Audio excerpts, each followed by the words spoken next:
দর্শক, রাঙামাটিতে নানা আয়োজনে উদযাপিত হচ্ছে বৈশাখী। আজ আয়োজনের তৃতীয় দিন, আর এ নিয়ে আরো জানাতে আমাদের সাথে সরাসরি যুক্ত হচ্ছেন সহকর্মী ফাতেমা জান্নাত মুমু। মুমু, উৎসব ঘিরে আজকের আয়োজন কেমন দেখছেন? এই মুহূর্তে কি আনুষ্ঠানিকতা চলছে জানাবেন আমাদের।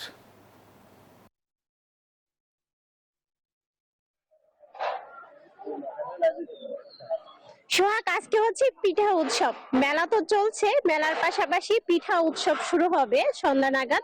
এর মধ্যে প্রস্তুতি শুরু করেছেন বিভিন্ন ভাষাভাষীর জাতিগোষ্ঠীরা। তাদের নিজস্ব ঐতিহ্যবাহী যে পিঠা, সে পিঠা আজকে প্রদর্শনী করা হবে। একই সাথে হয়ে গেল ঘিলা খেলা, নাটিম খেলা এবং বাঁশখড়, যেটা হচ্ছে বাঁশের উপর হেঁটে দেখানো হয়। আজকে হচ্ছে মেলার তৃতীয় দিন।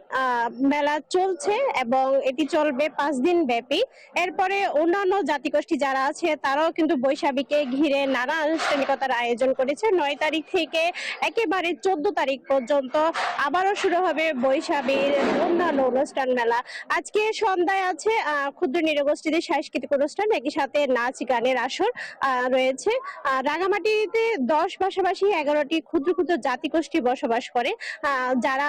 যাদের ভাষার সাথে সংস্কৃতি তো ভিন্নতা রয়েছে, সেই সংস্কৃতিকে নতুন প্রজন্মকে তুলে ধরার জন্য আসলে এই মেলার এবং বৈশাখী উৎসবের আয়োজন।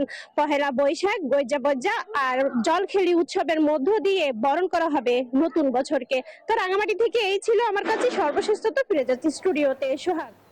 মুমু, আপনাকে ধন্যবাদ।